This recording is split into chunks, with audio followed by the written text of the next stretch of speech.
Oi pessoal, meu nome é Rodrigo Moura Duarte, eu sou advogado da União e o tema da aula de hoje envolve os direitos políticos. E o que são direitos políticos? Eles são os instrumentos por meio dos quais a Constituição assegura, garante o exercício da chamada soberania popular, atribuindo poderes aos cidadãos para que eles possam interferir na condução da coisa pública. E essa interferência pode ocorrer de forma direta ou de forma indireta. A doutrina aponta que os regimes democráticos podem ser classificados em três espécies. O primeiro, democracia direta, em que o povo exerce por si o poder, isto é, sem intermediários ou sem representantes.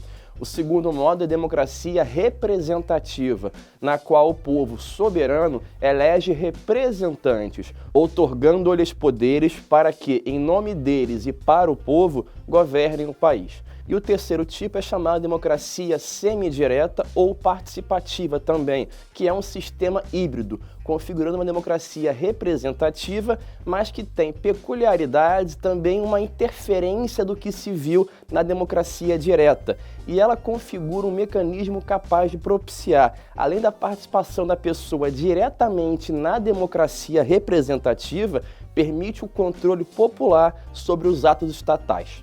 A democracia participativa ou semidireta, assimilada pela Constituição nos artigos 1º, parágrafo único, também artigo 14, todos da Constituição, é caracterizada, portanto, como a base para que se possa, na atualidade, falar em participação popular no poder por meio de um processo, nesse caso, exercendo a soberania, que se concretiza por meio do plebiscito, referendo e também iniciativa popular, e não podemos esquecer da ação popular quando ela for ajuizada. É muito importante que vocês saibam a noção de cada instituto da chamada democracia direta. O primeiro passo é distinguir plebiscito do referendo. A semelhança entre eles está no fato de ambos serem formas de consulta ao povo para que delibere sobre uma matéria que tenha alguma relevância, alguma natureza constitucional, legislativa ou até mesmo administrativa. Já a diferença está no momento da consulta. Por quê? No plebiscito, a consulta é prévia, sendo convocado com anterioridade ao ato legislativo ou ao ato administrativo, cabendo ao povo, por meio do voto, aprovar ou denegar o que tenha sido submetido à apreciação. Assim, primeiro consulta-se o povo para depois, só então, a decisão política ser tomada, ficando o governante condicionado ao que foi deliberado pelo povo. Por outro lado, no referendo, primeiro você tem o ato legislativo ou administrativo, para só então submetê-lo à apreciação do povo, que pode ratificar, que é confirmar, ou pode rejeitar, que é afastar aquele ato. O outro instrumento de participação popular, por meio de um processo de forma direta, já na concretização do poder, dá-se pela chamada iniciativa popular, que consiste em âmbito federal na apresentação de um projeto de lei à Câmara dos Deputados, subscrito por, no mínimo, 1% do eleitorado nacional, mas que deve estar distribuído por pelo menos 5 estados, com não menos de 0,3% dos eleitores de cada um desses estados. Em termos de história, o Brasil já apresentou alguns referendos e também plebiscitos. Em 63, houve o referendo que optou pela volta do sistema presidencial no Brasil. Já em 93, houve o plebiscito no qual se optou pelo regime republicano e pelo sistema presidencialista. Em 2005, houve o referendo para proibir ou não a venda de armas. Em 2010, houve um referendo no Acre, mas envolvia uma situação bem mais específica, que era o fuso horário nesse estado. E em 2011, houve um plebiscito no Pará para decidir pela criação dos estados de Carajás e também Tapajós, sendo que o povo votou pela não criação desses dois estados. É importante falar que na democracia semidireta podemos mencionar ainda o recall e o veto popular. Contudo, ambos não são adotados pela atual Constituição brasileira. Porém, é importante conhecer a noção deles. O recall tem a sua origem nos Estados Unidos e seria um mecanismo de revogação popular do mandato eletivo, por exemplo, em razão de não cumprimento de alguma promessa de campanha eleitoral. Já o veto popular é um instrumento pelo qual o povo poderia vetar uma lei ou um projeto de lei, podendo arquivá-los mesmo contra a vontade do próprio parlamento ou do Congresso. Em relação ao direito político ou seu núcleo, temos o chamado sufrágio, que se concretiza tanto pela capacidade eleitoral ativa, você pode votar, ser eleitor e se alistar, como também a capacidade eleitoral passiva, ser votado e também ser eleito. O exercício do sufrágio ativo ocorre pelo voto, que pressupõe alguns critérios. O primeiro, alistamento eleitoral na forma da lei. O segundo, ser brasileiro nato ou naturalizado. Lembrando que os estrangeiros não podem se alistar como eleitores, nos termos do artigo 14, parágrafo 2º da Constituição Federal.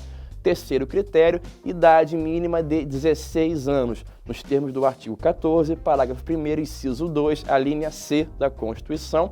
E como quarto critério, não ser conscrito durante o serviço militar obrigatório. Podemos então perceber pela Constituição que o voto é obrigatório para quem tem mais de 18 anos e para quem tem menos de 70 anos. Por isso, o voto é facultativo para quem tem entre 16 e 18 anos e também quem tem mais de 70 anos. Os analfabetos também não são obrigados a votar. É importante destacar que o voto é direto, secreto, universal, periódico, livre, personalíssimo e com valor igual para cada voto.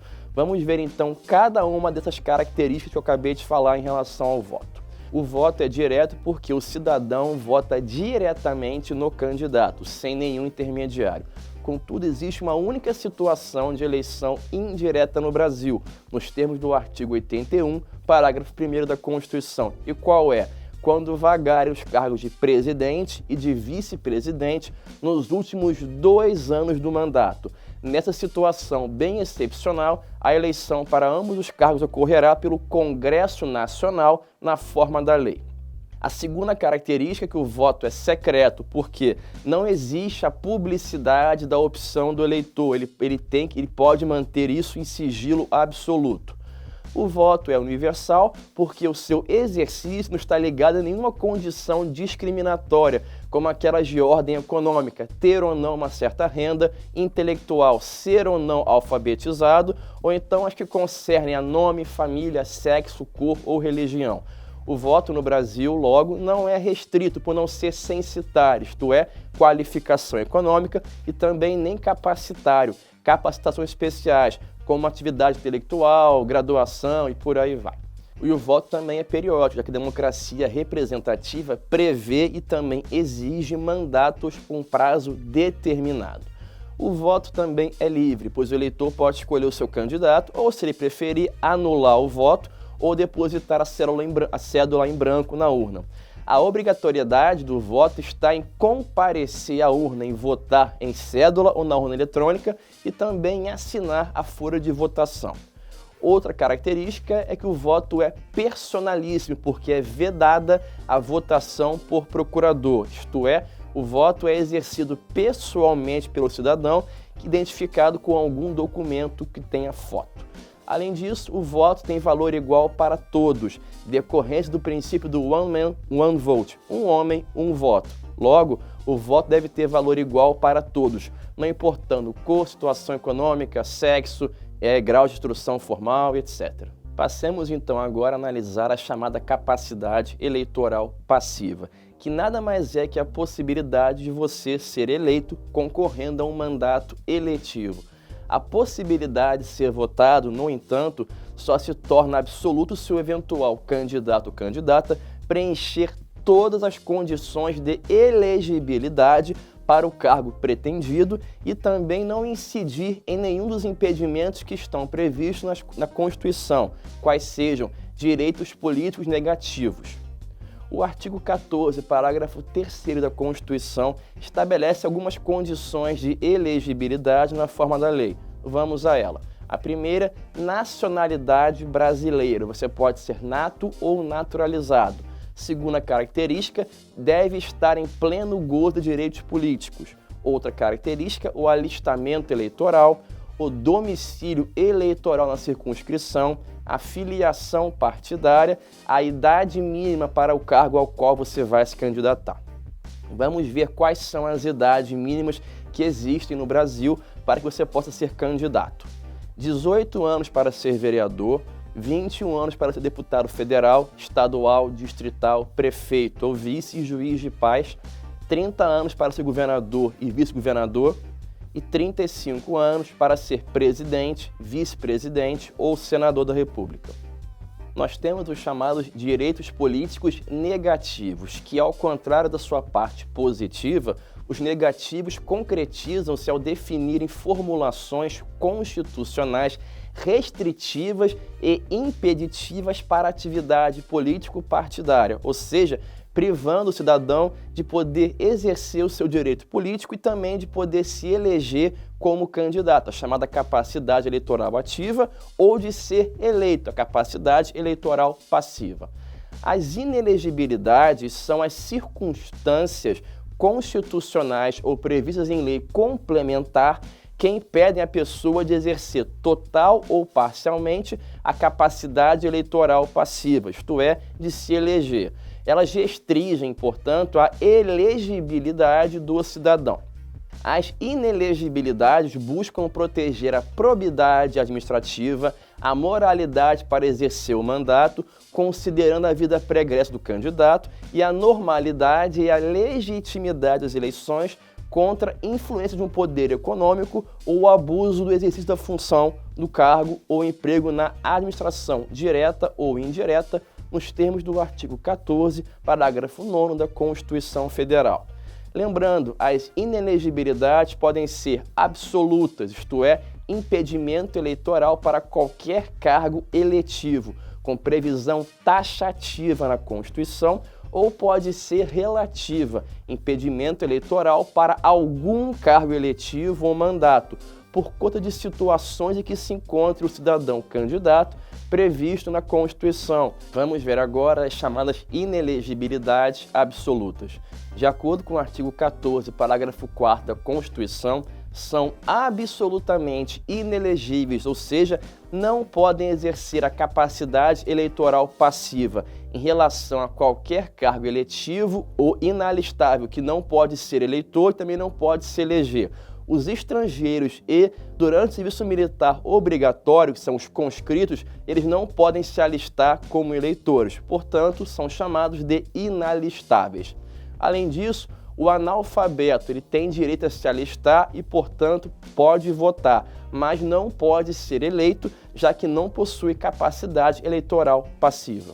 No que se refere às inelegibilidades relativas, ela ocorre em razão de alguma ou algumas situações para a qual a pessoa não pode se eleger para alguns cargos, mas ele pode se candidatar e também ser eleito para outros cargos sobre os quais, obviamente, não recai aquela inelegibilidade.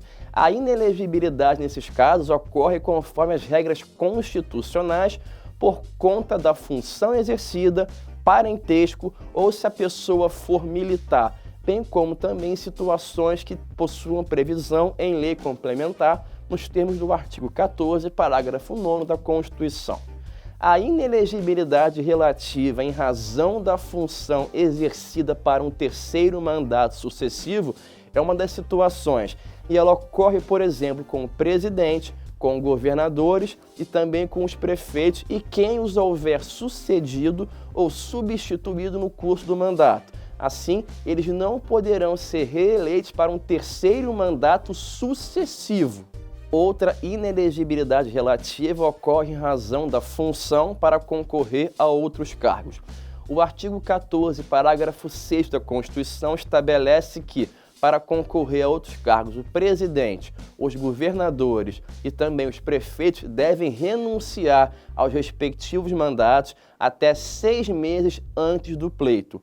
Isso se chama de desincompatibilização, através do qual o candidato se desvencilha de alguma circunstância que o impede de exercer a sua capacidade eleitoral passiva, isto é, de eleger-se para algum cargo específico. Temos também a inelegibilidade relativa em razão do parentesco.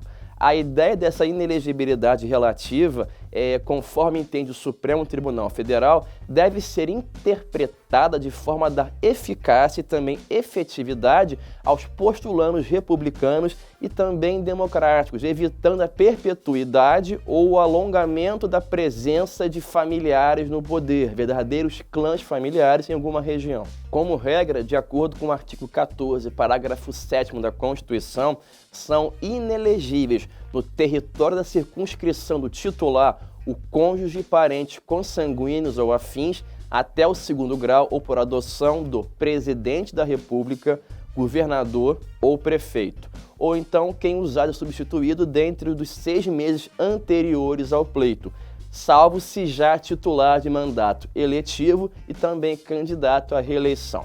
No tocante aos militares, prevê expressamente o artigo 14, parágrafo 8º da Constituição, que o militar alistável é elegível. Para tanto, deverá atender algumas condições. Se tiver menos de 10 anos de serviço, deverá se afastar da atividade. Se tiver mais de 10 anos de serviço, será agregado pela autoridade superior e, se eleito, passará automaticamente na diplomação para a inatividade. Existem também as inelegibilidades que estão previstas em lei complementar.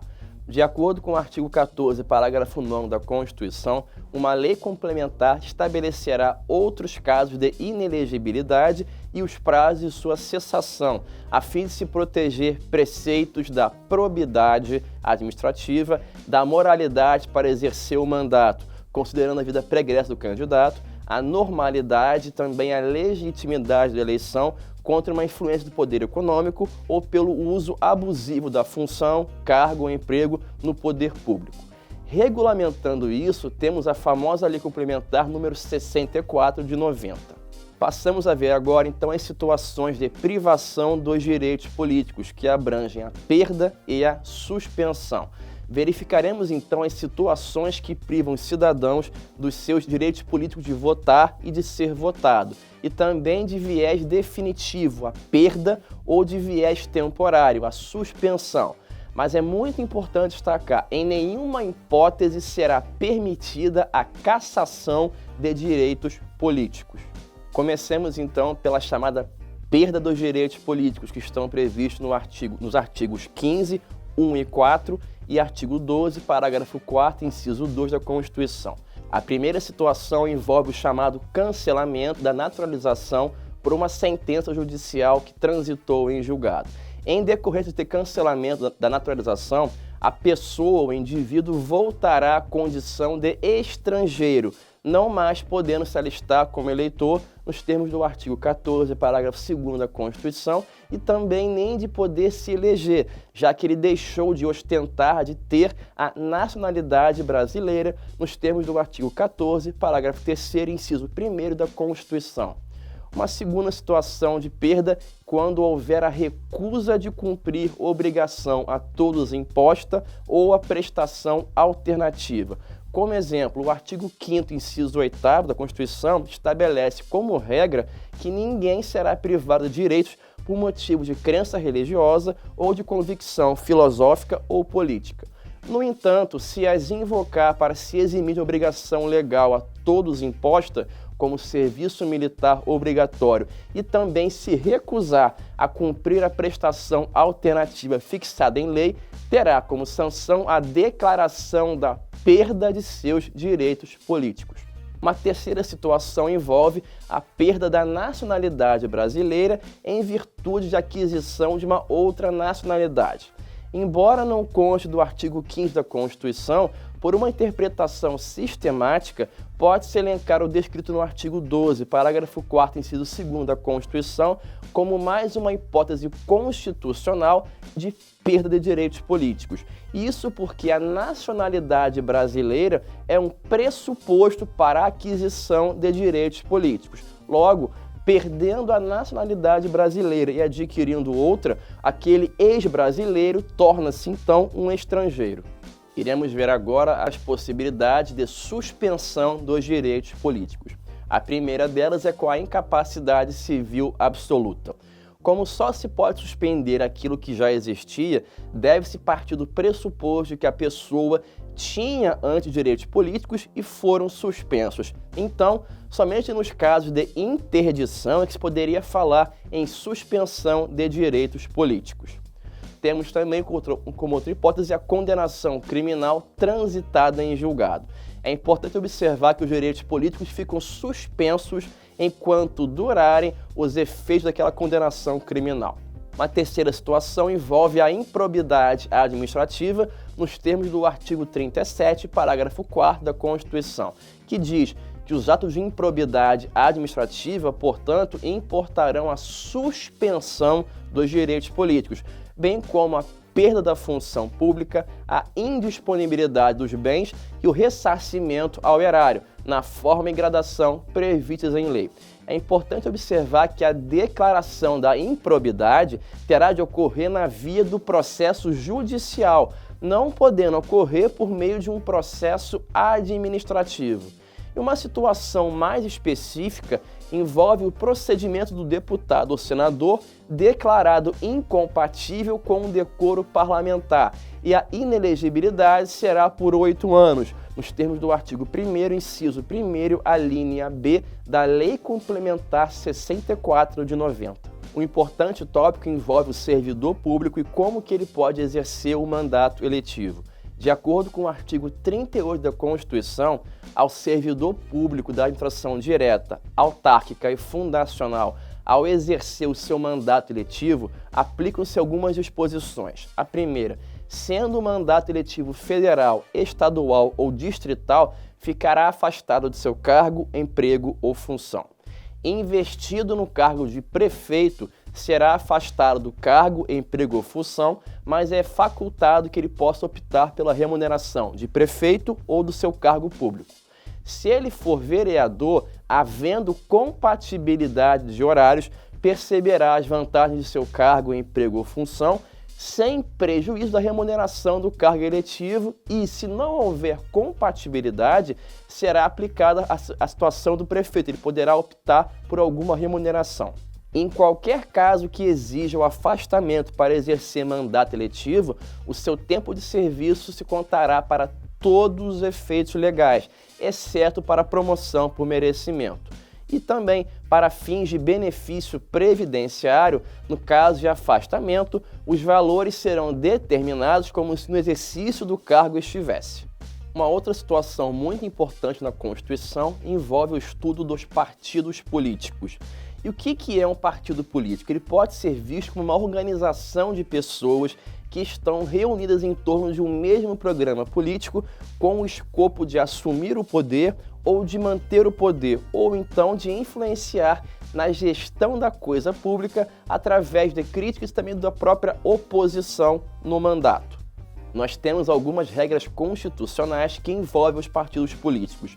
A regra principal refere-se à liberdade de organização partidária, já que é livre a criação, a fusão, a incorporação e também a extinção dos partidos políticos. Não se trata então de uma liberdade partidária absoluta. No entanto, uma vez que deverão ser resguardados a soberania nacional, o regime democrático, o pluripartidarismo, a própria dignidade da pessoa humana e também observar alguns preceitos. Vamos a eles. Caráter nacional do partido, a proibição de receber recursos financeiros de entidade ou governos estrangeiros ou subordinação a eles, a prestação de contas no judiciário eleitoral, o funcionamento parlamentar de acordo com a lei, a vedação do uso pelos partidos de uma organização paramilitar. Assegura-se então aos partidos autonomia para definir a sua estrutura interna, a sua organização e também o seu funcionamento, devendo constar dos estatutos partidários normas que envolvam fidelidade e também disciplina partidária, podendo inclusive prever sanções como advertência e exclusão em caso de infidelidade partidária, que ocorre quando há um desrespeito às regras do estatuto, objetivo, diretrizes ou ideais do partido.